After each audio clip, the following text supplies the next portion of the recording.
그러니까 뭐 출석 점수를 반영하라고 이제 학교에서는 가이드라인을 줘서 저도 그냥 출석 점수를 반영하기는 하는데 뭐 이렇게 엄격하게 출결 다 확인해서 이제 점수 부여하고 이런 걸 별로 개인적으로 좋은 정책이라고 생각하지 않습니다. 학교의 팔러시 뭐 잘 모르겠어요. 열심히 하는 것에 대한 보상이 있으면 좋겠는데 여러분 뭐 저기 그런 세대가 아니잖아요. 열심히 해서 보상받는 세대가 아니라 결과로 보상받는 세대니까 저는 네, 결과로 보상하는 것이 맞지 않나. 열심히 열심히 한 건 열심히 한 거고요. 그래서 뭐 얻는 것도 개인적으로 많을 거고 예, 뭐 그렇게 생각합니다. 우리 이제 지난 시간에 이어서 원자재 가격 상승 충격이 발생했을 때 이제 일기 균형 살펴봤고요. 원자재 가격 상승과 같은 공급 측면에서의 충격이 발생했을 때 총 공급 곡선이 이제 바깥쪽으로 이동한다고 얘기를 했었습니다. 그래서 그림에서 네, 총 공급 곡선이 이렇게 위쪽으로 이동한다고 이야기했었고요. 그래서 공급 충격으로 인해서 총 공급 충격으로 인해서 공급 곡선이 이제 위쪽으로 이동하게 되고 상당한 인플레이션 압력이 발생하겠죠, 그렇죠?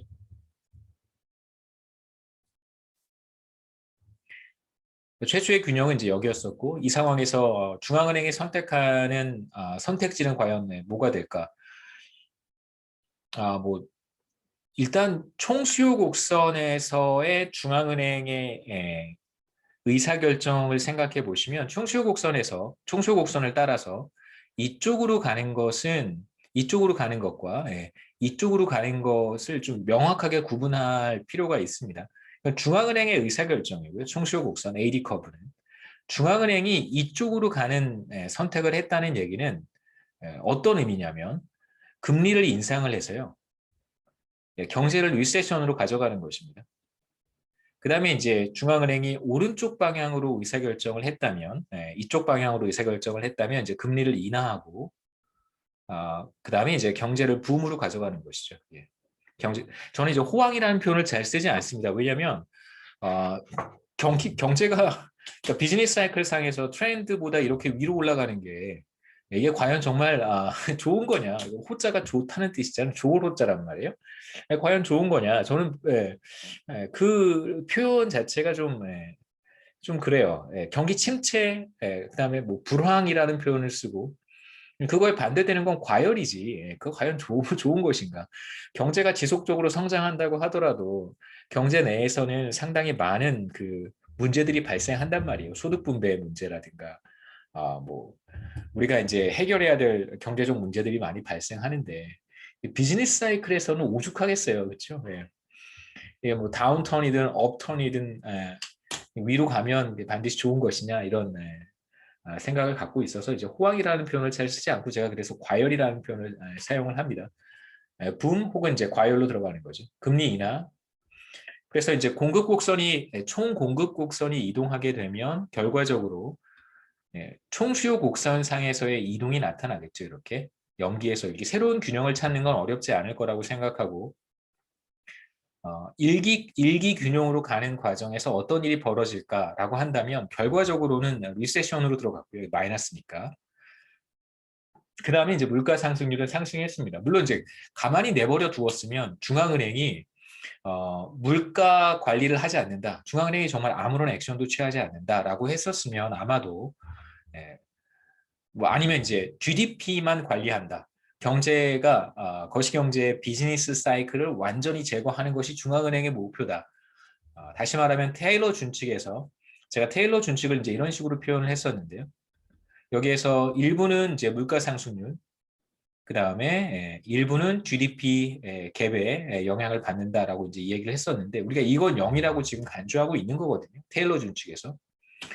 근데 만약에 중앙은행이 물가 상승률은 관리하지 않고, 그러니까 이 값이 제로고, GDP 갭만 관리한다. 경기 변동이 나타나는 것 자체가 너무너무 싫은 거예요. 그래서 이제 무조건 GDP 갭은 제로 타겟을 해서 금리 결정을 한다라고 한다면 이렇게 총 공급 측면에서의 충격이 발생했을 때 거시경제로 이쪽으로 갈 거란 말이에요. 근데 지금 우리가 채택하고 있는 테일러 준칙이라고 하는 것은 GDP 갭은 희생하고 이제 물가 상승률을 이제 퍼블릭에게 공표한 수준에서 유지하겠다라고 하는 이제 금리 정책을 채택하고 있는 것입니다. 그래서 이제 총 수요 곡선을 따라서 새로운 균형을 우리가 찾을 수 있을 텐데 당연히 이제 인플레이션 압력이 발생했으니까 금리를 인상하겠죠. 금리가 인상이 되면 투자가 줄어들어서 민간 부분의 투자가 줄어들어서 전반적인 경제는 리세션으로 들어가게 됩니다. 그 경제를 리세션으로 끌고 가게 되니까 중앙은행이 당연히 기업들은 가격을 조정을 할 때 자신이 판매하는 제품에 대한 수요가 줄어들겠죠.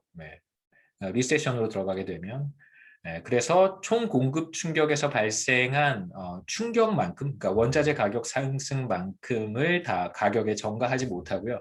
수요 감소가 있으니까 일부만 가격 조정을 하게 됩니다. 물가 상승률은 충격만큼, 그 충격까지 그렇게 상승하지는 못하고 이제 파이 1에서 우리가 일기의 단기 균형을 찾아볼 수 있겠죠. 지난 시간에 다 한번 봤던 내용이니까 넘어가고요. 그래서 일기 균형을 이렇게 우리가 계산해 볼 수 있습니다. 형태만 한번 보시죠. 이렇게 분모는 이따가 이제 이기 단기 균형을 제가 보여드릴 텐데 되게 비슷하게 생겼어요. 분모만 한번 보시죠. 그래서 단기 균형의 정의는 이제 인플레이션이 주어졌을 때 중앙은행이 선택하는 GDP 갭이라고 하는 것, 그다음에 이제 GDP 갭이 주어졌을 때 기업들이 가격 조정을 한 결과 물가 상승률이라고 하는 것이 실현이 될 텐데 이 두 개의 값이 서로 이제 같아야 한다는 것입니다. 자, 이기 균형으로 들어가게 되면 어떠한 변화가 나타날까? 우선 이제 총 공급 곡선이 AS 커브가 이동해야 됩니다. 왜냐하면 기본적인 앵커가 달라졌으니까. 그러니까 벤치마크로 사용하는 물가 상승률이 이제 조정이 되겠죠. 보시죠. 총 공급 곡선은 이렇게 우리가 표현을 했고 이제 총 공급 충격은 2기가 되면 사라질 테니까 이렇게만 나타날 거예요.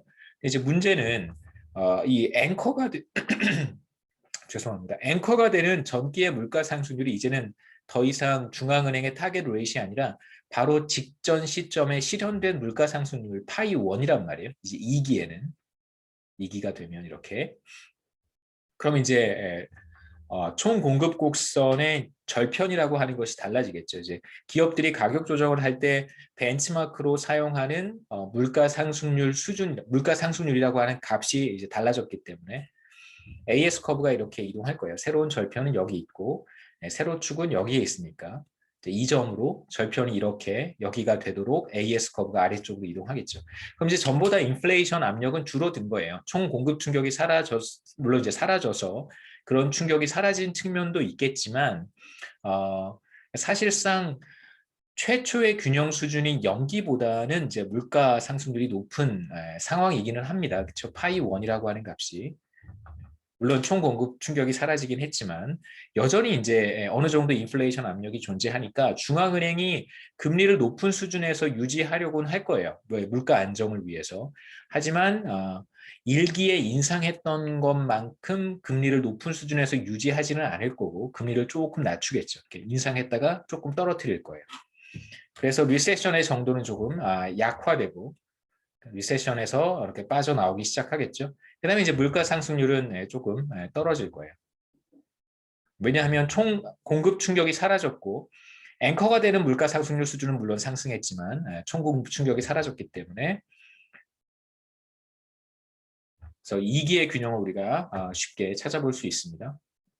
변화해가는 메커니즘 정도를 이제 제가 설명해 드리는 방식대로 여러분 따라가면서 생각해 보시면 좋을 것 같고요. 그래서 2기 균형 우리가 찾아볼 수 있겠죠. 전보다 물가 상승률은 하락하고 그 다음에 이제 리세션의 정도는 조금씩 빠져나오기 시작하겠죠. 중앙은행이 금리를 인상했다가 조금씩 떨어뜨리기 시작했으니까. 그래서 아까 말씀드렸듯이 총수요 곡선상에서 이쪽 방향으로 가면 금리 인상과 리세션이 심해지는 거고요. 이쪽으로 가면 이제 금리를 인하해 가면서 이제 경기를 과열로 끌고 가는 경우라고 생각해 보시면 돼요. 중앙은행의 메뉴입니다. 메뉴 혹은 뭐 그냥 매뉴얼 서로 다른 거지만 메뉴라고 생각하시면 좋을 것 같아요. 메뉴판에서 어떤 걸 선택할지를 중앙은행이 결정하는 것입니다.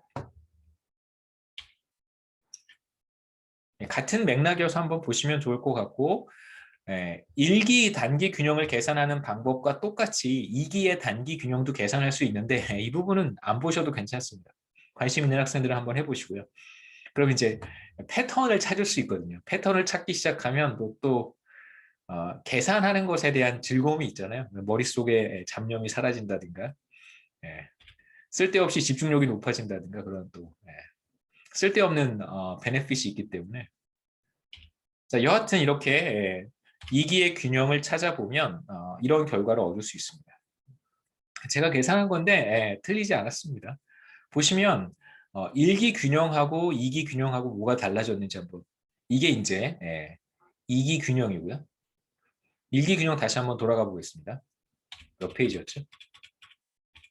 네, 이게 일기 균형이에요. 분자는 B 곱하기 phi, 그다음에 이쪽은 파이 스타가 있고요. 타겟 레이시 있고, 분모가 1 플러스 B phi 베타로 똑같아요. 그 다음에 이쪽에 총 공급 충격, 최초에 발생했던 총 공급 충격이 사라지긴 했지만 여전히 거시경제 내에는 그 충격이 묻어 있는 거죠. 물가 상승률과 GDP 갭에 묻어 있는 거예요. 왜냐하면 중앙은행이 의사결정을 할 때, 기업들이 가격 조정을 할 때 최초에 발생한 충격을 이미 다 감안해서 의사결정을 했기 때문에 앞으로도 계속 충격이 상당 기간 남아 있게 되는 것입니다. 자, 이제 이게 일기 균형이었는데 이기 균형이 거의 비슷하게 생겼어요. 이기 균형은 뭐가 달라졌냐면 여기다 쓰면 되겠죠. 분자 똑같고 총 공급 충격 똑같고요. 그 다음에 타겟 레이 똑같고 총 공급 충격 똑같고 분모도 같은데 이제 여기 제곱만 하나 들어가 있어요.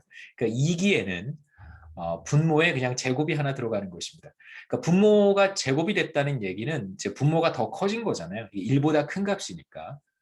1 더하기 something이니까 1보다 큰 값이란 말이에요. 1보다 큰 값의 제곱을 취했다는 얘기는 네, 네. 1보다 더 커지는 거죠. 그렇죠? 네. 제곱을 하면 점점점 커지는 겁니다. 분모가 점점점 커진다는 얘기는 전보다 이 값이 절대값으로 작아진다는 거죠. 그러니까 y1 hat과 y2 hat을 비교하면 절대값으로요. 절대값으로 비교하면 뭐가 더 작은 값이냐면 얘가 더 작은 값이죠. 얘가 더 0에 가까운 값입니다. 그 다음에 마찬가지로 파이2도 타겟 레이스는 똑같은데 이제 이쪽 텀에 분모의 제곱이 들어갔으니까 당연히 파이2도 파이1보다는 작은 값이 되겠죠. 그럼 이제 3기에는 어떤 값이 될까? 뭐 계산 안 해봐도 금방 알 수 있습니다. 3기에는 얘가 3승이 되겠죠. 그러면 더 작아질 거예요. 절대값으로. 얘는 절대값입니다. 물가 상승률은 항상 0보다 크니까 지금 우리의 컨텍스트에서는 파이3 계속 점점 줄어들겠죠. 시간이 흘러가면 흘러갈수록 단기 균형에서. 시간이 충분히 지나면 어떻게 될까? 그러면 우선 그림부터 한번 보시죠. 자, 시간이 충분히 흘러가요. 여기가 2기입니다. 이 그림 말고 결과적으로는 저렇게 되니까 기억하시고요. 자, 돌아가 보겠습니다. 그림을 하나 더 넣었으면 좋을 것 같긴 한데 자, 이제 우리가 2기 균형을 조금 전에 찾았고 2기 균형에서 3기에는 어떤 균형이 형성이 될까를 생각해 보면 우선 3기에 달라지는 것은 총 공급 곡선입니다. 총 공급 곡선은 이렇게 표현이 되겠죠. 당연히 총 공급 충격은 사라졌고 달라지는 것은 앵커가 되는 물가 상승률이에요. 앵커가 되는 물가 상승률이 이제 더 이상 파이 1이 아니라 이제 파이 2가 되겠죠. 자, 그러면 총 공급 곡선이 3기에는 어떻게 이동하게 되냐면 절편이 여기가 될 거라는 거예요. 그다음에 세로축은 사실 여기에 있는 거죠. 그러니까 이 점을 지나는 기울기가 베타인 총 공급 곡선을 우리가 이렇게 그려야 됩니다. 그럼 3기가 되면 전보다 인플레이션 압력은 더 떨어지게 되고 그럼 중앙은행은 금리를 조금 또 인하하는 거예요. 최초에 총 공급 충격으로 인해서 금리를 이만큼 인상했다면 금리를 2기에 조금 인하했고 3기에 또 조금 인하하는 것이죠. 그 시간이 충분히 흐르면 이제 금리가 정상화될 거라고 우리가 예상해 볼 수 있을 거예요. 그래서 인플레이션 압력이 사라졌으니까 중앙은행은 금리를 조금 또 인하할 것이고 그러면 리세션에서 다시 조금 더 빠져나올 수 있게 되겠죠. 그럼 당연히 이제 기업들은 앵커가 되는 물가 상승률이 이제 하락했으니까 물론 리세션에서 조금 빠져나오긴 했지만 가격 조정 결과 형성되는 물가 상승률도 이제 전보다는 하락하게 됩니다. 그래서 이러한 그 과정이 계속해서 이루어진다면, 그래서 파이 3는 3기에 형성되는 물가 상승률은 여기일 거예요. 그럼 이제 다시 총 공급 곡선이 4기가 됐을 때는 이동하겠죠. 이쪽으로 또 이동할 것이고, 또 5기가 되면 또 이렇게 계속 이동하겠죠. 6기, 7기 시간이 계속 흘러가면 총 공급 곡선이 충격이 발생하기 이전 수준으로 되돌아갈 것이다 라고 우리가 얘기해 볼 수 있습니다. 그래서 아까 제가 보여드렸던 이런 그림, 이런 모습이 될 거예요. 그래서 물가 상승률은 최초에 한번 크게 상승했다가 시간이 흘러감에 따라서 이전 수준으로 쭉 되돌아갈 것이고, GDP 갭도 물가 상승률이 상승하면서 중앙은행이 이제 금리를 인상할 수밖에 없겠죠. 인플레이션 타겟팅을 하고 있으니까. 그러니까 금리를 인상하는 과정에서 경제는 리세션으로 들어가게 되고, 리세션으로 들어갔다가 점차 금리 정상화를 하게 되는 거예요. 이 과정은 이제 중앙은행의 금리 정상화입니다. 이전 수준으로 이제 금리를 떨어뜨리는 거죠. 그러면서 이제 리세션에서 거시경제가 이제 빠져나오게 되는 거예요. 그래서 시간이 앞페이지로 돌아가세요. 시간이 충분히 흐르게 되면 어떻게 될까? T 시점에서의 단기 균형은 여기에 이제 T 승리 하나 들어가겠죠, 그렇죠? 네. 그래서 T가 무한대로 가게 되면 이뭐 분모가 무한히 커지는 것이 될 테니까 0으로 가겠죠. 얘도 0이 될 것이고, 그러니까 최초에 발생했던 총 공급 충격은 이제 더 이상 시간이 충분히 흐르게 되면 그 충격은 이제 거시경제에 더 이상 남아있지 않게 됩니다. 근데 이제 거꾸로 얘기하면 짧은 시간 안에는 최초에 발생한 충격이라고 하는 것이 굉장히 오랫동안 거시경제에 영향을 미칠 것이다 라고 우리가 생각해 볼 수 있겠죠. 사실 그 메커니즘은 우리 간단한 IS 모니터리 팔러시, 그다음에 필립스 커브 모형이죠. ASAD 모형에서는 그 충격이 왜 이렇게 적지 않은 기간 동안 지속적으로 영향을 미치는가를 생각해 보면 그 메커니즘은 사실 총 공급 곡선에 있어요. 중앙은행 죄송합니다. 기업들이 가격 결정을 할 때 벤치마크로 사용하는 물가 상승률이라고 하는 것이 바로 직전 시점에 실현된 물가 상승률이기 때문에 그렇습니다. 그러니까 당연히 충격이 발생했고 그로 인해서 물가 상승률이 인플레이션 레이트가 결정이 됐어요. 그럼 이제 그 다음 기회에 기업들이 직전 시점의 충격에 따라서 영향을 받은 물가 상승률을 다시 의사결정을 할 때 반영을 하기 때문에 지금 우리 이제 모형에서의 메커니즘은 그렇게 작동하는 거고요. 이제 뭐 우리가 조금 다른 모형을 좀 바꾸거나 다른 형태의 모형을 사용하게 된다면 다른 방식으로 이런 최초의 충격이 시간이 흘러감에 따라서 거시경제에 지속적으로 영향을 미치는 걸 볼 수 있습니다. 이걸 이제 사실은 조금 어려운 말로 프로파게이션 메커니즘이라고 부르기도 해요. 그냥 뭐 여러분 거시경제학 수강하시니까 그냥 뭐 한번 들어보시면 좋을 것 같습니다. 프로파게이션. 그러니까 사실 거시경제학에서 중요한 두 가지는 뭐냐면 특히 경기 변동, 경제 성장 말고요. 경기 변동에서 중요한 이슈 두 가지는 하나는 이제 프로파게이션이고, 그러니까 어떤 방식으로 최초의 충격이 거시경제 전반에 걸쳐 이렇게 전파가 되는지, 이게 이제 전파죠, 전파. 그 다음에 이제 어떤 조그만한 충격이 발생을 했는데 처음에는 조그만 충격인 줄 알았는데 그 조그만 충격이 막 증폭이 되는 거예요. 그런 것도 이제 우리가 하나 생각해 볼 수 있겠죠.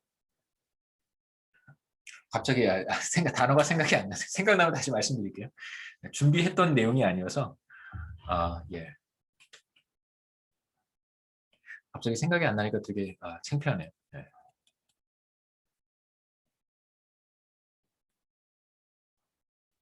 증폭인데 갑자기 영어 단어가 생각이 안 나요. 왜 그러죠? 예, 증폭인데요.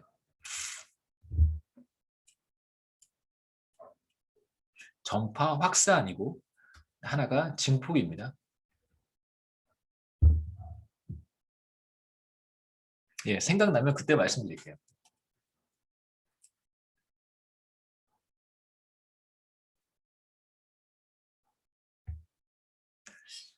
예. 자, 그러면 이제 결과적으로 시간이 충분히 흐르게 되면 GDP 갭은 0으로 수렴할 것이고 최초의 총 공급 충격은 사라지게 됩니다. 더 이상 의미가 없어지겠죠. 그다음에 이제 인플레이션 레이트도 타겟 레이트 수준으로 수렴할 거예요. 이 텀이 이제 제로로 갈 테니까. 그래서 시간이 충분히 흐르게 되면 물론 이제 그 과정에서 최초의 총 공급 충격이 발생한 이후에 그 조정 과정에서 다른 충격이 발생하지 않아야 되겠죠. 네, 발생한다면 또 다른 곳으로 갈 테니까 거시경제는 또 다른 균형으로 갈 테니까 여기에서는 이제 다른 충격이 발생하지 않는다면 이제 최초의 균형인 GDP 갭이 0이고 물가 상승률이 이제 타겟 레이트 수준으로 돌아가게 됩니다. 그림에서는 다시 이 점이 되겠죠. 이 과정에서 경기 변동이 자연스럽게 만들어지는 거예요. 그 트렌드로부터 이렇게 이탈하게 되는 현상이 나타나겠죠. 그래서 보통 거시경제학자들이 즐겨 사용하는 것이 뭐냐면 임펄스 리스판스라고 하는 건데요. 이가 빠졌습니다. 이게 충격 반응이라고 이야기를 하고 충격 반응은 이제 최초의 어떤 거시경제에 어떤 충격이 발생했을 때 뭐 다양한 충격이 있을 수 있겠죠. 우리가 IS 커브에서 얘기했던 그런 충격들 모두 다 우리가 포함할 수 있습니다. 그다음에 이제 통화 당국이 중앙은행이 갑작스럽게 이자율을 인상하거나 인하하거나 그렇게 할 수 있거든요. 이제 그것도 거시경제학자들은 충격이라고 해석을 해요. 머니터리 샥이라고 부르기도 합니다. 여하튼 이런 충격이 발생했을 때 우리가 이제 관심을 갖는 주요 거시경제 변수들이 있을 거예요. 대표적으로 인플레이션 레이트, 그다음에 이제 GDP 갭, 트렌드로부터 몇 퍼센트나 벗어나는가. 그다음에 이제 뭐 고용과 관련된 지표, 뭐 투자 이런 것들 우리가 다 볼 수 있겠죠. 여기에서는 이제 투자라든가 고용에 대한 이야기는 할 수 없는 아주 단순한 모형이기 때문에 물가 상승률과 GDP 갭에 대한 단기 GDP의 변화 방향과 얼마만큼 증폭되는지에 대한 이야기도 이제 할 수 있습니다. 그래서 물가 상승률 같은 경우에는 최초의 공급 측면의 충격이 발생했을 때 물가 상승률이 충격 직후에 여기까지 상승하겠죠. 이만큼 상승할 것이고 시간이 흘러가면 흘러갈수록 물가 상승률 점점 하락해서 충분한 시간이 흐르면 이전 수준으로 이제 돌아가겠죠. 그래서 이런 이제 충격 반응을 우리가 그려볼 수 있고 GDP 갭 혹은 단기 GDP 같은 경우에는 반대 방향으로 움직일 거예요. 총 공급 충격이 발생하게 되면 이제 물가 상승률을 잡기 위해서 중앙은행이 금리를 인상하게 되고 그 과정에서 이제 거시경제는 리세션으로 들어갈 수밖에 없습니다. 그 과정을 보여주는 거고요. 리세션으로 들어갔다가 이제 서서히 리세션으로부터 이제 빠져나오게 되겠죠. 여기까지가 첫 번째 이벤트였었는데 혹시 질문 있으시면 질문하시고 바로 이어서 두 번째 이벤트로 넘어가겠습니다. 생각났어요. 프로파게이션 하고요. 앰플리피케이션입니다. 문제가 심각한데.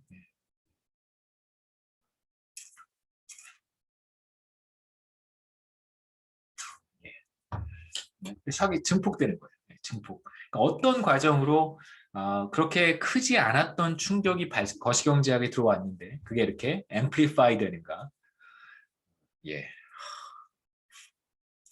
두 번째 이벤트는 중앙은행의 이제 인플레이션 정책이라고 할 수 있는데요. 여기에서는 다른 충격은 총수요 충격과 총공급 충격은 우리가 고려하지 않고 중앙은행이 타겟 레이트를 조정하는 경우 어떠한 일이 벌어질 것인가에 대한 얘기를 하도록 하겠습니다. 전에 잠깐 말씀드렸지만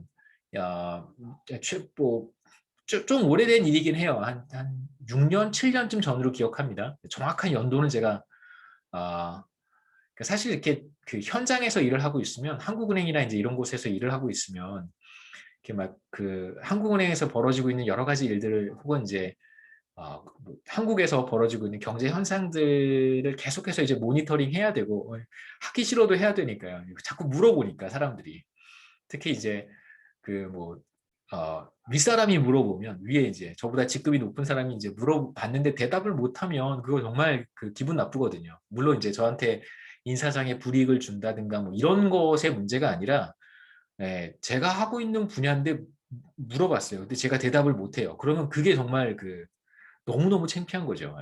그건 용납할 수 없는 거잖아요.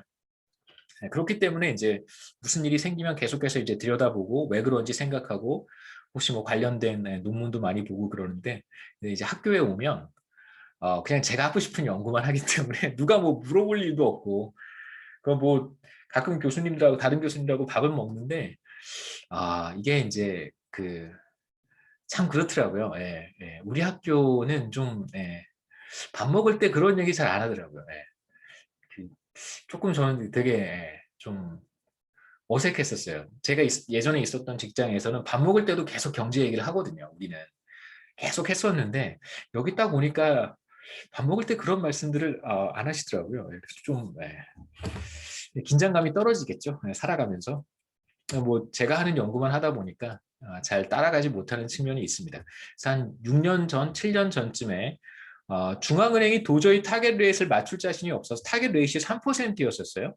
3%였었는데 도저히 맞출 자신이 없어가지고 이것을 이제 하향 조정했습니다. 2%로 떨어뜨렸어요.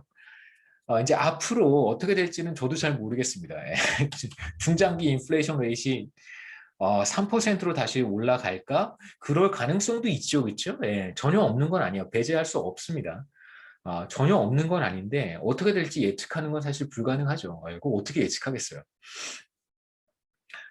비트코인 예측하는 거랑 비슷하죠, 그렇죠? 예. 여하튼 앞으로 그런 일이 생긴다면 중장기 인플레이션 레이트 3%로 굉장히 높아진다면 그러면 중앙은행이 도저히 자신이 없어서 2%로 유지하는 게 도저히 자신이 없어서 3%로 다시 이제 상향할 수도 있습니다. 제가 이제 이 그 강의 노트를 만들었던 게 꽤 오래전 일이긴 한데 이게 이제 다시 적용이 적용이 될 거라고 사실 생각은 하지 않았었는데 다시 적용이 되네요. 여하튼 이제 중앙은행이 목표율을 현재 2% 수준에서 3% 수준으로 1%포인트 상향 조정하는 경우를 우리가 생각해 보려고 합니다. 목표율 인상은 이제 1기에 단행이 되고요. 연기까지는 이제 타겟 레이트를 2%로 유지하는 상황입니다. 그래서 aggregate demand shock이나 aggregate supply shock은 모두 없다고 가정을 하고요. 그럼 이제 총 수요 곡선과 총 공급 곡선을 우리가 단순하게 표현해 볼 수 있겠죠. 연기까지의 총 수요 곡선은 타겟 레이시 파이 스타니까 이게 2%고 파이 더블 스타가 3%라고 생각하세요. 그래서 파이 더블 스타가 더 큰 값입니다. 총 수요 곡선은 이렇게 생겼고 당연히 총 수요 충격은 우리가 생각하지 않습니다. 이제 이걸 세로축의 변수인 파이에 대해서 다시 표현하면 이렇게 되고 일기의 총 수요 곡선은 이제 타겟 레이트를 중앙은행이 조정을 했으니까 파이 더블 스타가 될 거고요. 마찬가지로 세로축의 변수인 물가 상승률로 다시 표현하면 이 두 식의 차이는 여기에만 있겠죠, 그렇죠? 타겟 레이트만 달라졌습니다. 저게 바로 절편이에요. 절편이 달라졌습니다. 자, 그런데 조심하셔야 되는 것은 뭐냐면 총 공급 곡선의 경우에는 여기에 있는 파이스타는 지난 시점의 물가 상승률이란 말이에요. 지난 시점에 실현된 물가 상승률, 다시 말하면 파이 제로, 균형 물가 상승률이에요. 파이 제로는 연기까지 장기 균형 상태에 있었으니까 파이 제로는 그냥 타겟 레이트를 달성한 거예요. 그래서 이제 여기 파이 스타라고 쓴 것입니다. 그래서 이 파이 스타가 달라져서는 안 돼요. 이건 지난기에 실현된 물가 상승률을 의미합니다. 그래서 총 공급 곡선은 1기가 되었을 때 총 공급 곡선은 그 자리에 그대로 머물러 있겠지만 총 수요 곡선 같은 경우에는 중앙은행이 타겟 레이트를 인상하게 되면 3%로 그림에서와 같이 위쪽으로 총 수요 곡선이 이동하게 되겠죠. 이 연기의 균형이라고 한다면 1기가 되었을 때 타겟 레이트를 조정해서 총 수요 곡선이 이제 위쪽으로 이동하게 됩니다. 혹은 이제 바깥쪽으로 이동하게 되는 거예요. 자, 그럼 이제 여기서 생각하셔야 되는 것은 중앙은행의 메뉴판이 달라진 거예요. 중앙은행이 타겟 레이트를 조정하게 되면 이제 예전에 이제 메뉴판을 이거였잖아요. 여기서 이제 왔다 갔다 하는 건데 여기에서 이제 총 공급 곡선이 어떻게 얘가 AS 커브가 어떻게 이동하느냐에 따라서 이제 가능한 메뉴를 선택하는 거였는데 이제는 이제 메뉴판이 달라졌습니다. 이제 메뉴판을 교체해야 되는 거예요.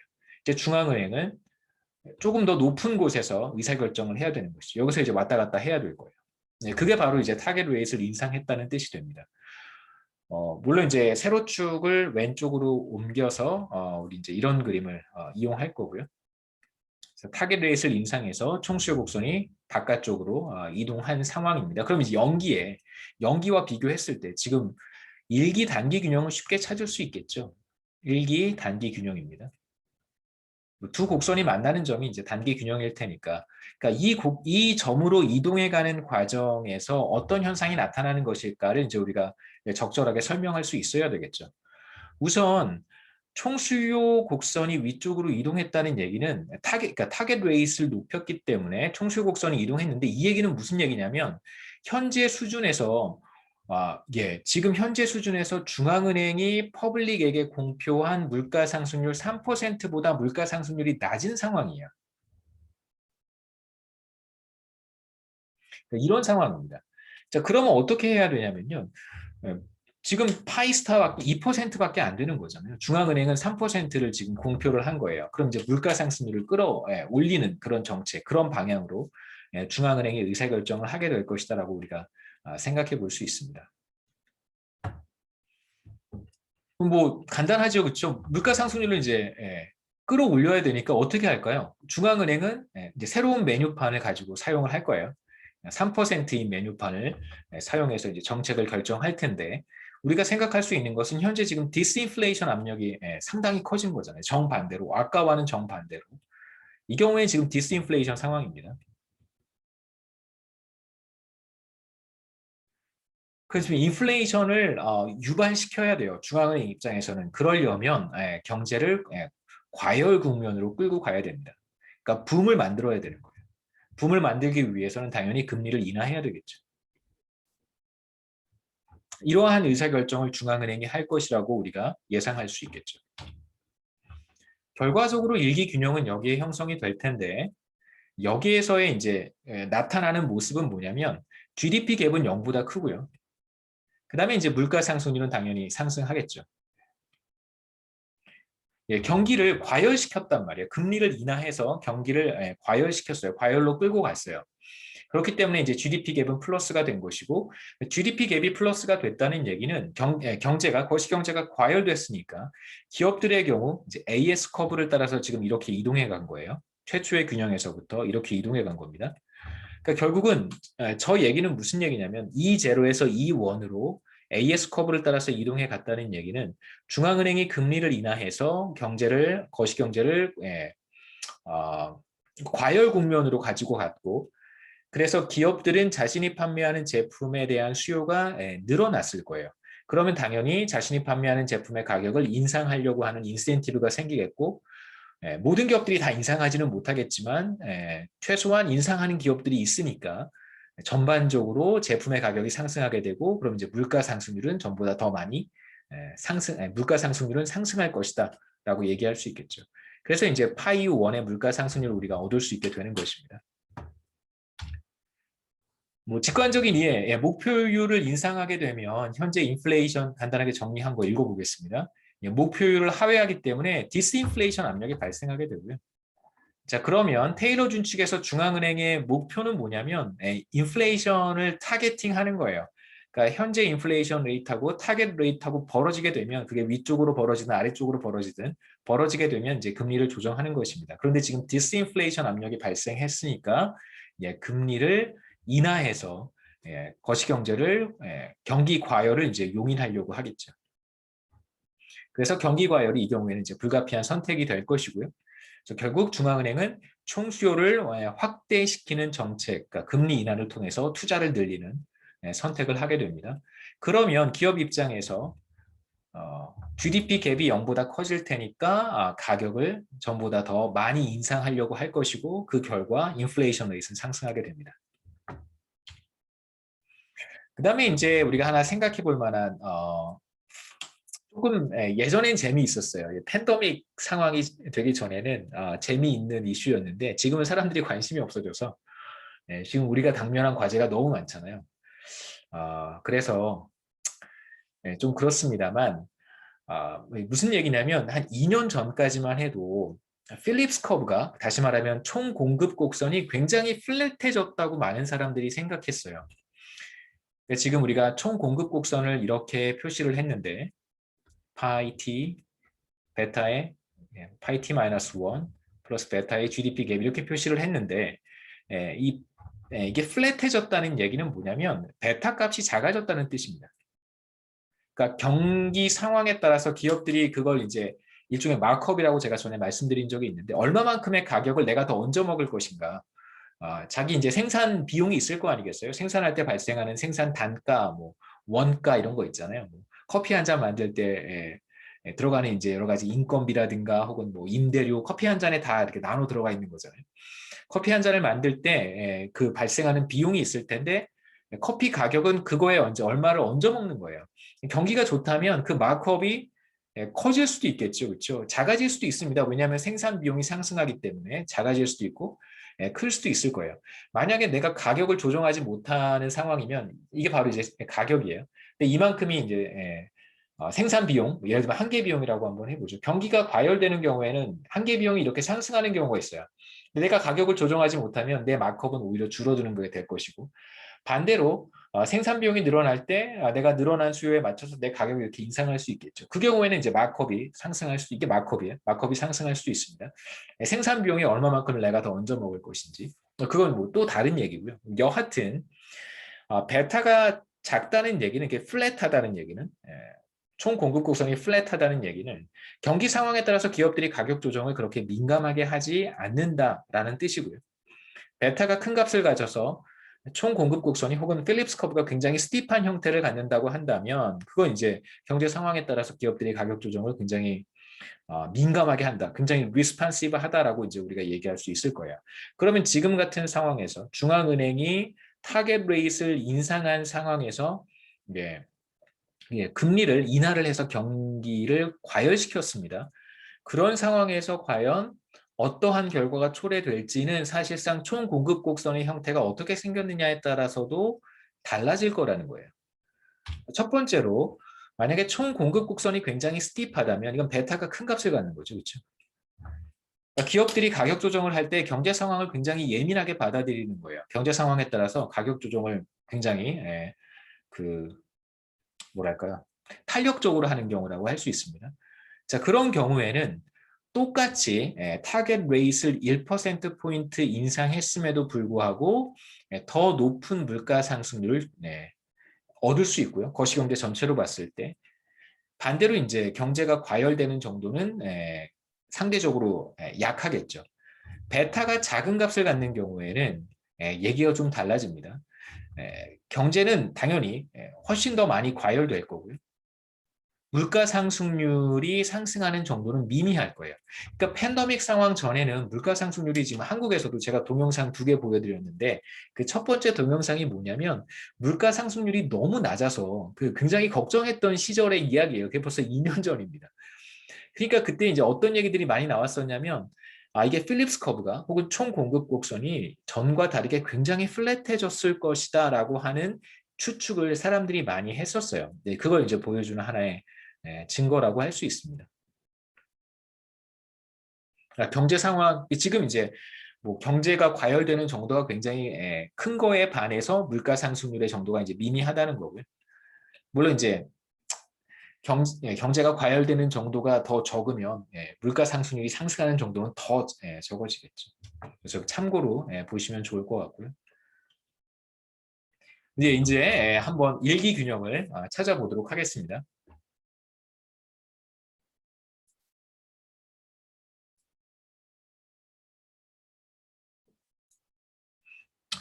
중요한 얘기는 잠시 리코딩을 중지하고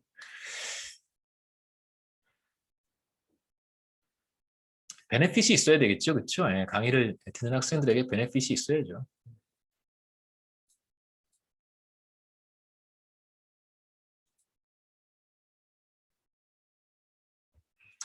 자, 자, 일기의 AD 커브는 이렇게 생겼습니다. 예. 예. 네, 제가 다시 녹화 눌렀어요. 네. 이거는 녹화해야죠. 예. 그러니까 이건 녹화하고요. 예. 그다음에 이제 근데 이거까지 녹화 안 하는 건 제가 약간 길티해요. 예. 저 그렇게 나쁜 사람은 아닙니다.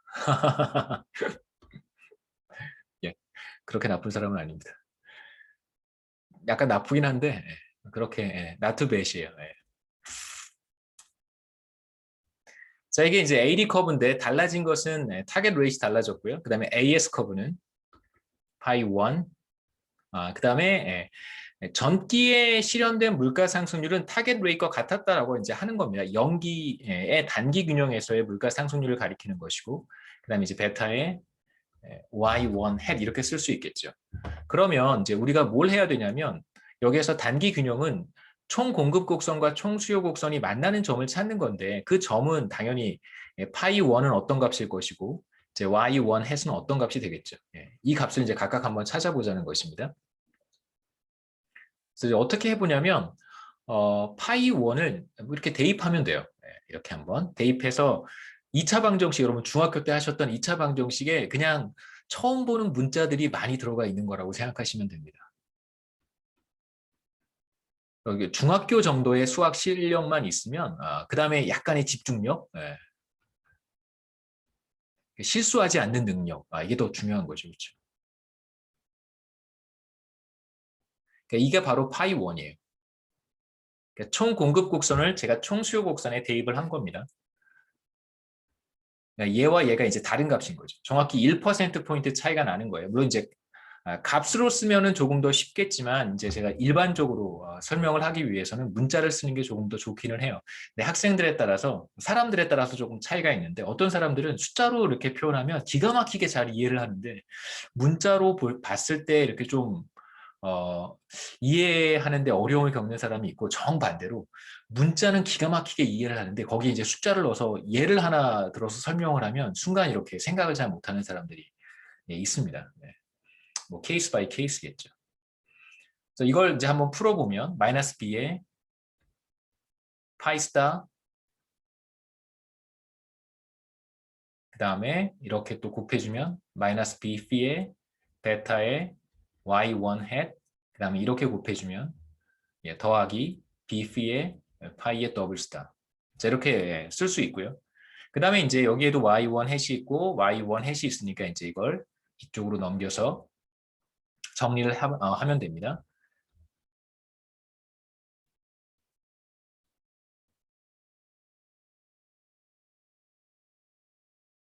혹시 제가 계산하다 틀리는 부분이 있으면 알려주세요.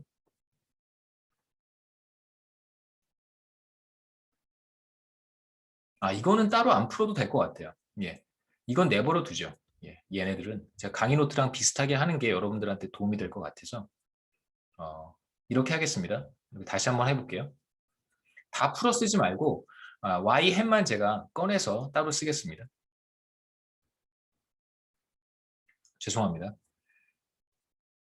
얘만 이제 꺼내보죠. 이렇게 곱해서 따로 꺼내서 제가 이쪽 따로 꺼냈으면 GDP 갭만 제가 꺼냈고요. 나머지는 그냥 내버려 두죠. 파이스타 이렇게 남겨놓겠습니다. 그러면 이제 이쪽은 얘는 넘어가서 얘와 같아질 거고요. 이쪽 텀은 그냥 이렇게만 쓰면 되겠죠. 그럼 다 됐습니다. 얘는 뭐와 같냐면 1 더하기 얘와 GDP 갭 그 다음에 뭐 똑같이 쓰면 되겠죠. 이제 이 값이 마이너스잖아요. 사실은 어떤 값이 주어지면 그러면 여러분 조금 더 쉽게 계산할 수 있을 거예요. 계산이 그렇게 부담스럽지는 않을 거예요. 문자가 많아서 그렇긴 한데. 정리를 한번 해보죠. 이제 다 했으니까. 그러면 이제 우리는 GDP 갭을 구할 수 있습니다. 양변을 1 더하기 B, phi, 베타로 나눠주면 되겠죠. 이렇게. GDP 갭은 마이너스의 B, phi의 1 더하기 B, phi, 베타라고 쓸 수 있고 이제 파이 스타 마이너스 파이 더블 스타 이렇게 되겠죠. 근데 이제 이게 얘가 더 큰 값이잖아요. 얘보다. 얘는 예를 들어 2%고 얘는 3%라고 하면 이제 얘가 마이너스니까 이 둘을 바꿔치기 하는 거예요. 바꿔치기 하면 당연히 부호가 플러스가 되겠죠. 그래서 정리를 하면 이렇게 계산할 수 있습니다. 파이 더블 스타 마이너스 파이 스타. 그래서 이게 새로운 타겟 레이시고요. 이게 이전 수준의 타겟 레이시고 결과적으로 1기의 GDP 갭은 중앙은행이 이제 조정한 얼마만큼 타겟 레이스를 조정하는가 바로 그 차이일 거예요. 우리 이그젬플에서는 1%포인트가 되겠죠. 그 1%포인트의 일정 값 그러니까 여기에는 되게 다양한 의미가 있어요. B는 뭐냐면 IS 커브에서 이자율 갭이 1%포인트만큼 발생했을 때 투자가 얼마만큼 반응하는가를 보여주는 값이고, C는 물가 상승률이 1%포인트 나타났을 때, 타겟 레이스로부터 벗어났을 때 중앙은행이 금리를 몇 %포인트 조정하는가를 보여주는 게 바로 이 C고요. 중앙은행의 반응계수죠. 반응계수. 그 다음에 이제 베타는 뭐냐면 기업들이 가격 조정을 어떻게 하는가, GDP 갭에 따른 기업들의 가격 조정 의사 결정을 보여주는 값이 바로 베타예요. 그러니까 이런 것들이 사실 다 들어가 있는 거죠.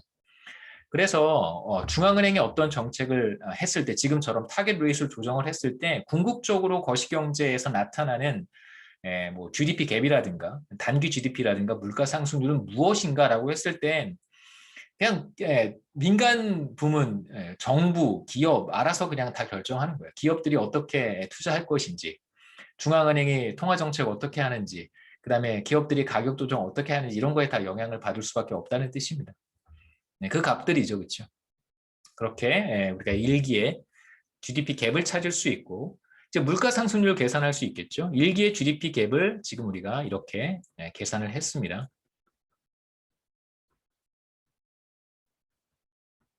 그 다음에 이제 인플레이션 레이트 찾아야죠. 일기의 인플레이션 레이트는 이건 이제 연기의 인플레이션 레이트예요. 뭐 간단하겠죠. 이 값을 여기에 이제 대입해서 파이 1에 대해 정리를 하면 일기의 인플레이션 레이트를 찾을 수 있습니다. 파이 스타 더하기 이제 여기다 베타를 곱하면 되니까 베타를 곱하겠습니다. 그렇죠? 베타를 곱하면 1 플러스 비피 베타분의 베타, 비피 순서대로 쓸게요. 얘랑 똑같이 B, phi 베타, 파이 더블 스타에 파이 스타. 강의 노트에다 있으니까 그냥 제가 어떻게 계산하는지만 보시고 참고하셨으면 좋겠습니다. 그 다음에 보시면 여기에도 파이 스타가 있고 여기에도 파이 스타가 있으니까요. 먼저 그냥 어차피 우리가 계산을 해야 돼서 요 분모로 통분을 해주죠. 이렇게 써보는 겁니다. 이건 이제 분자와 분모가 같으니까 1이 되겠죠. 그래서 파이 스타를 이렇게 쓰는 거예요. 이렇게 파이 스타. 똑같죠. 그냥 파이 스타죠. 그 다음에 이제 이렇게 곱하면 1 더하기 비피 베타에 비피 베타 파이 더블 스타. 그 다음에 빼기 이렇게 곱하면 1 더하기 비피 베타에 비피 베타 곱하기 파이 스타. 그럼 이제 이렇게 마지막 계산만 하면 됩니다. 이렇게. 뭘 빼면 되냐면 여기 빼면 되는 거겠죠. 여기 이렇게 빼주면 되니까 남는 결과는 1 더하기 비피 베타에 여기 1만 남겠죠. 1에 파이 스타 더하기 1 더하기 비피 베타에 비피 베타 파이 더블 스타. 뭐 제가 하는 거 보셔서 아시겠지만 문자만 그냥 복잡하고 결국은 중학교 정도의 수학 실력만 있으면 쉽게 할 수 있습니다. 어려운 계산 없어요. 약간의 그 집중력, 실수하지 않는 기막힌 능력 정도만 있으면 실수를 많이 하니까 그렇죠. 저도 많이 합니다. 계산하다 보면.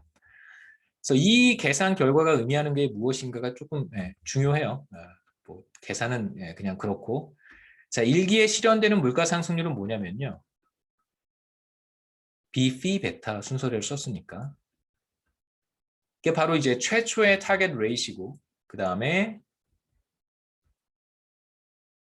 이게 바로 새로운 타겟 레이시입니다. 그럼 이제 일기에 형성되는 물가 상승률은 뭐냐면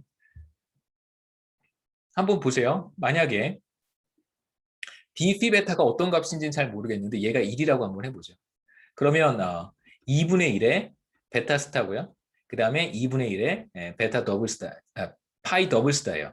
그러니까 이건 무슨 말이냐면 일기에 실현되는 물가 상승률이라고 하는 것은 최초의 타겟 레이트가 중앙은행이 새롭게 선택한 타겟 레이트의 가중평균이 되는 거죠. 가중평균. 제가 이제 여러분들께 부탁드리고 싶은 것은 경제학을 잘하는 방법은 저도 잘 모르겠어요. 저도 잘하지 못하기 때문에.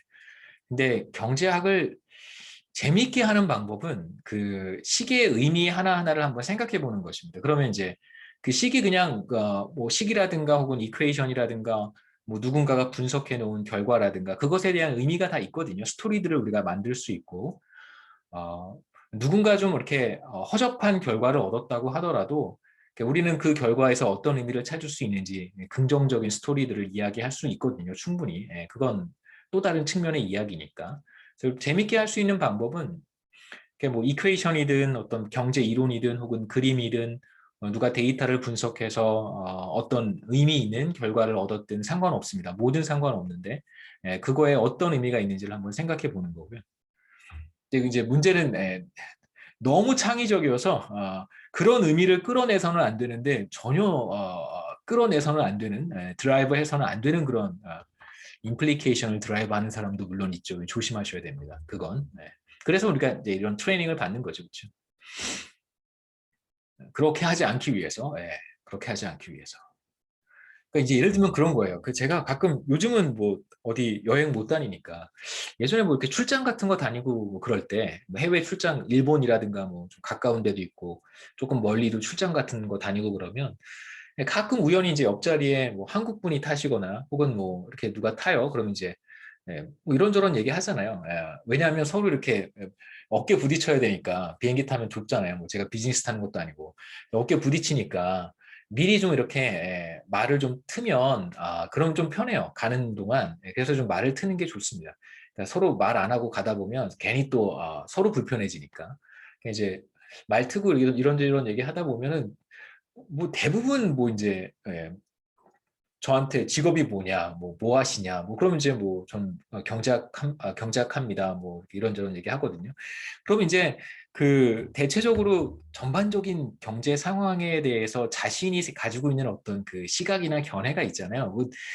뭐 틀리지 않은 부분도 되게 많아요. 여러분도 가지고 있는 어떤 경제 전반에 대한 여러분의 고유한 시각이 있을 거예요.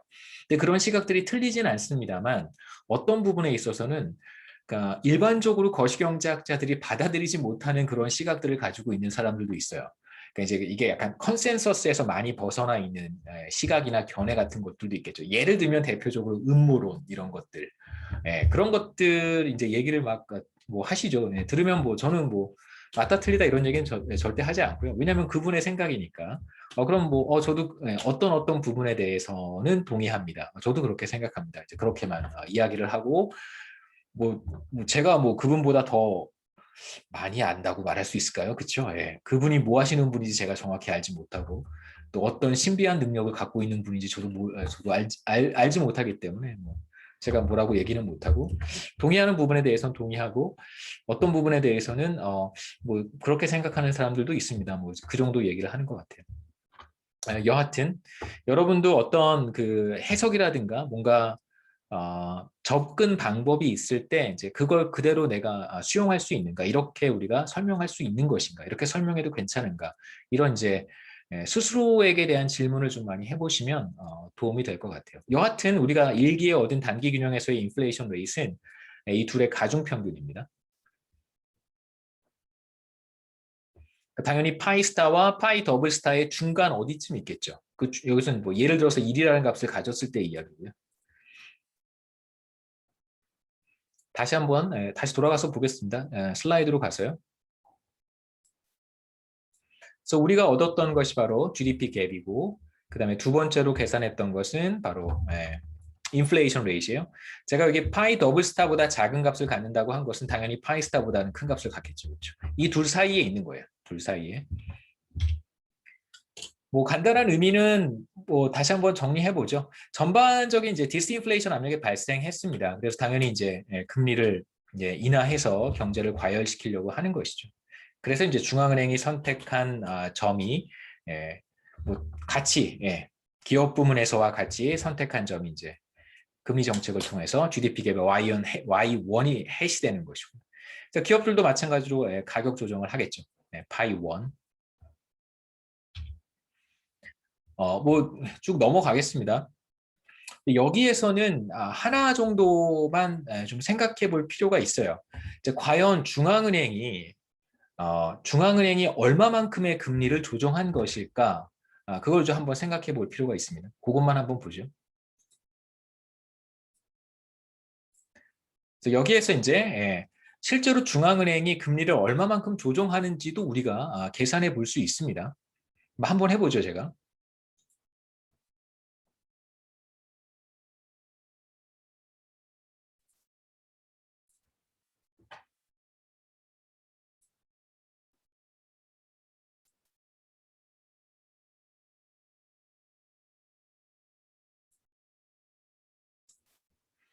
자, 한번 보겠습니다. 중앙은행이 금리를 어떻게 결정하는가가 바로 테일러 준칙이고요.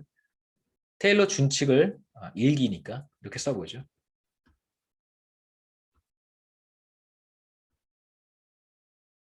그러니까 지금 테일러 준칙이 일기에는 완전히 달라진 거예요. 왜냐하면 타겟 레이스를 바꿨기 때문에. 파이 스타에서 파이 더블 스타로 바뀌었어요. 이게 바로 이제 테일러 준칙입니다. 지금 우리가 채택하고 있는. 그러면 얼마만큼 중앙은행이 금리를 조정하는 것일까? 이 값을 우리가 계산하면 중앙은행이 얼마만큼 금리를 조정하는지 알 수 있겠죠. 앞서 우리가 뭘 계산했었냐면 일기의 단기 균형에서 인플레이션 레이트는 파이스타와 파이 더블스타의 가중평균과 같다고 했었고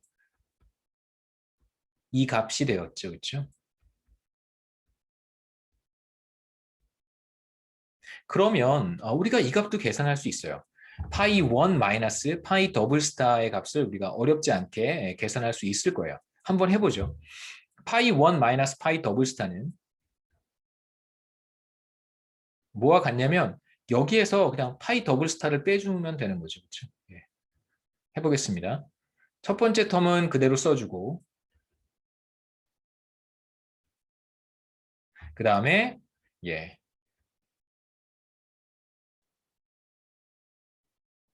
파이 더블스타 마이너스 파이 더블스타죠. 그렇죠? 이제 우리가 분수 계산을 해야 되니까 여기에 똑같은 걸 하나 써주는 거예요. 분모와 분자가 모두 1 더하기 B, phi, 베타와 같으니까 얘는 1이 되겠죠. 그렇죠? 그래서 간단하게 계산해 보시면 얘와 이제 얘 계산하면 B, phi, 베타에서 1 빼고 다시 B, phi, 베타를 뺀 거니까 얘는 없어지겠죠. 그렇죠? 얘는 다 없어집니다. 얘도 없어지겠죠. 남는 건 마이너스 1만 남아요. 그래서 1 over 1 플러스 B, phi, 베타 타임스 원래의 타겟 레이트 마이너스 이제 분수가 앞에 있는 분수가 똑같죠. 베타의 파이 더블 스타예요. 그래서 이걸 이제 간단하게 정리를 하면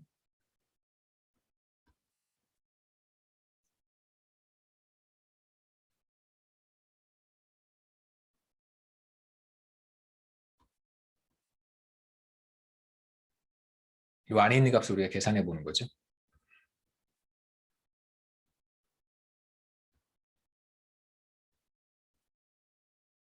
자, 이만큼 이 될 거예요. 이만큼.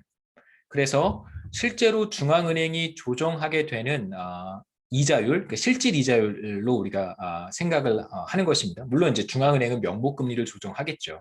근데 이제 우리는 그냥 중앙은행이 실질 금리를 조정하는 것처럼 얘기를 했으니까 여기에서 실질 금리를 조정한다고 생각하셔도 괜찮습니다. 정확히 얘기하면 틀린 말이지만. 자, 이 값을 대입하면 여기에다가 phi 분자에 남겠죠. 그렇죠? 그 다음에 1 더하기 b phi 베타에 그 다음에 파이 스타 마이너스 파이 더블 스타예요. 근데 지금 보시면 이게 마이너스란 말이에요. 이게 마이너스란 얘기는 이제 부호를 앞에다 빼주면 이렇게 마이너스를 빼주면 이제 이 둘 바꿔 쓰면 되겠죠.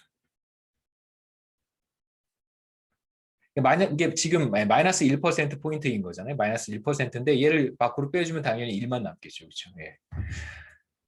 이 의미가 뭐냐면 타겟 레이트의 차이만큼의 일정 부분 금리를 인하했다는 뜻입니다. 그러니까 장기 실질 이자율보다 R1이 떨어졌다는 얘기예요. 그러니까 금리 인하인 거죠.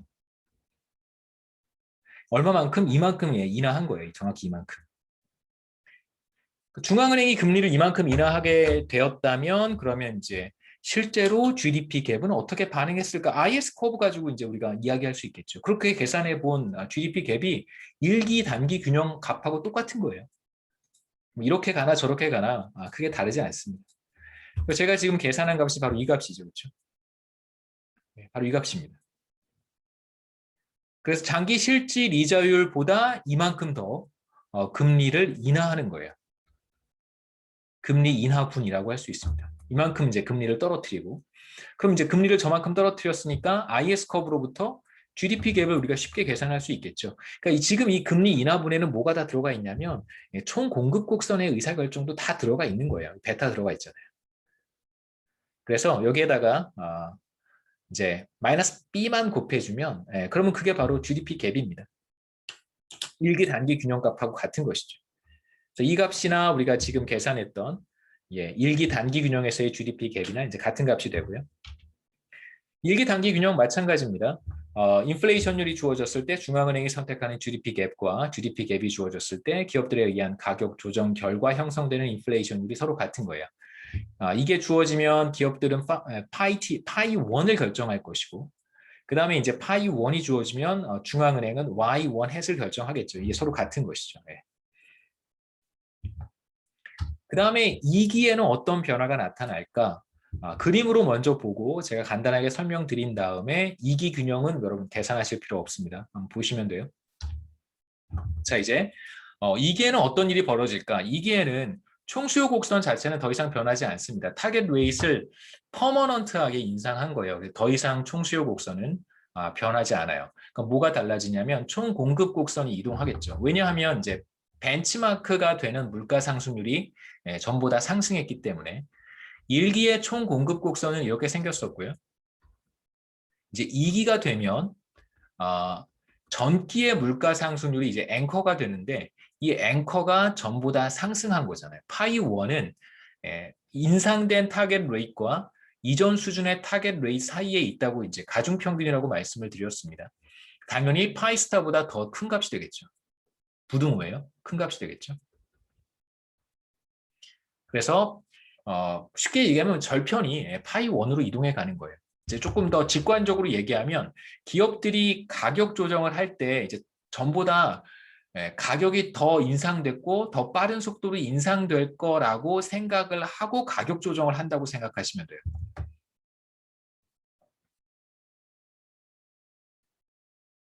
자, 이제 세로축하고 만나는 점을 찾아보면 이제 이 점이 되겠죠. 그래서 2기에 이제 2기가 됩니다. 2기의 총 공급 곡선은 이제 이 점을 지나고 기울기가 베타인 그러한 곡선이 되겠죠. 그래서 총 공급 곡선이 이제 위쪽으로 이동하게 됩니다. 이제 보시면 사실 인플레이션, 그러니까 디스인플레이션 압력이 최초에 존재했어요. 타겟 레이트를 이렇게 올렸기 때문에 사실 현재 인플레이션 수준은 낮은 상태잖아요. 그래서 디스인플레이션 압력이 존재했었는데 이렇게 총 공급 곡선이 이동하고 나면 디스인플레이션 압력은 전보다 많이 줄어들겠죠. 전보다 좀 더 줄어들 거예요. 그럼 이제 중앙은행이 어떤 액션을 취할까요? 인플레이션 갭이 예전보다 바로 전 기간보다는 조금 더 줄어들었으니까 금리를 인하했던 것을 이제 조금 조금 인상하겠죠. 정상화 단계까지는 아니고 금리가 최초 이 수준이었는데 이렇게 인하했다가 이제 조금 인상을 하려고 할 거예요. 의도했던 디스인플레이션 압력이 이제 조금 줄어들었으니까 그렇기 때문에 거시경제는 과열 국면에서 이제 조금씩 안쪽으로 들어올 거예요. 시간이 흘러가면 이제 GDP 갭은 계속해서 0에 가까운 값을 갖겠죠.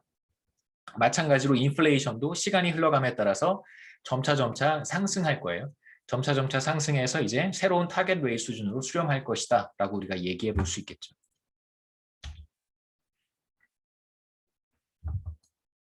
뭐 제가 말씀드렸던 것을 읽어보시면 제 설명을 뭐 어느 정도 보완할 수 있을 거라고 생각하고요.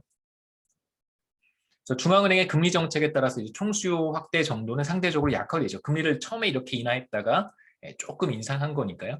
약간 인상한 거예요. 이렇게 낮췄다가 약간 인상한 겁니다. 근데 여전히 이제 물가 상승률은 2기 균형에서도 새로운 타겟 레이트보다는 이제 낮은 상황이 될 거예요. 그렇기 때문에 금리를 이제 정상화하지는 못하고 정상화 수준보다는 조금 더 낮은 수준에서 유지할 거라고 우리가 예상할 수 있습니다. 2기 균형 이제 계산하는 방법이고요. 이건 넘어가겠습니다. 그 다음에 이제 2기 균형에서 어떤 결과가 나오는지를 이제 1기 균형하고 또 비교해 보면 의미가 있을 것 같은데 한번 보시죠. 이렇게 생겼습니다. 이제 제곱 여기 들어가 있고 제곱 들어가 있고요. 그 다음에 이 텀에서 얘가 하나 더 들어온 것 같죠. 비교해 볼까요? 일기균형 다시 한번 돌아가 보면 이렇게 생겼고요. 그 다음에 파이스타 텀이 하나 있고 B, phi, 베타를 이제 바깥에 쓰면 이렇게 되는 거죠. 그렇죠? 그래서 비교해 보시면 이 둘 사이에 매우 유사한 관계를 찾을 수 있고 시간이 계속 흘러가게 되면 이 분모는 3승, 4승, 뭐 5승 이렇게 계속 승수가 늘어날 거고 여기도 마찬가지가 될 거예요. 그 다음에 이제 이쪽은 세제곱 텀이 하나 더 들어가고 네제곱 텀이 들어가고 계속해서 이 텀이 늘어나겠죠. 그래서 결국은 시간이 충분히 흘러가게 된다면 물가 상승률은 어디로 갈 것인가? 파이 t는 새로운 타겟 레이스로 수렴해 갈 거라고 생각해 볼 수 있고 GDP 갭은 당연히 0으로 가겠죠. 장기 추세로 다시 회귀하게 될 거예요. 뭐 이건 제가 참고하시라고 어떻게 시간이 충분히 흘러가게 되면 물가 상승률이 새로운 타겟 레이스로 가게 되는지 1기 계산해보고 2기 균형 계산해보고 그런 다음에 이제 일반화 시켜보면 그러면 이제 실제로 장기적으로 물가 상승률이랑 GDP 갭이 어디로 가는지를 쉽게 알 수 있습니다. T 시점에서의 단기 GDP는 이렇게 생겼고요. T승으로 바뀌었고 T기의 인플레이션 레이트에 여기 파이스타에는 T승이 있어요. T가 무한히 커지면 얘는 0으로 갈 거예요. 그러니까 최초의 타겟 레이트는 더 이상 의미가 없어집니다. 그럼 이제 남는 건 이 텀인데 이 텀이 이제 계속해서 들어오겠죠. 이 텀 마지막으로 한번 계산해 보시면 이렇게 됩니다. 파이 t에서 이 텀은 1 over b phi 베타가 되기 때문에 파이 더블 스타와 같아져요. t가 무한대로 가게 되면. 그래서 말씀드렸듯이 타겟 레이트를 인상했을 때 GDP 갭은 0으로 가게 되고 그 다음에 이제 물가 상승률은 새로운 타겟 레이트 수준으로 조정되게 됩니다. 다음 시간에는 간단하게 이제 최종적으로 이동해가는 방향하고 그 다음에 임펄스 리스판스에 대한 이야기를 조금 하고요. 이제 마지막 이벤트 하고 그 다음에 가만 있어 보자.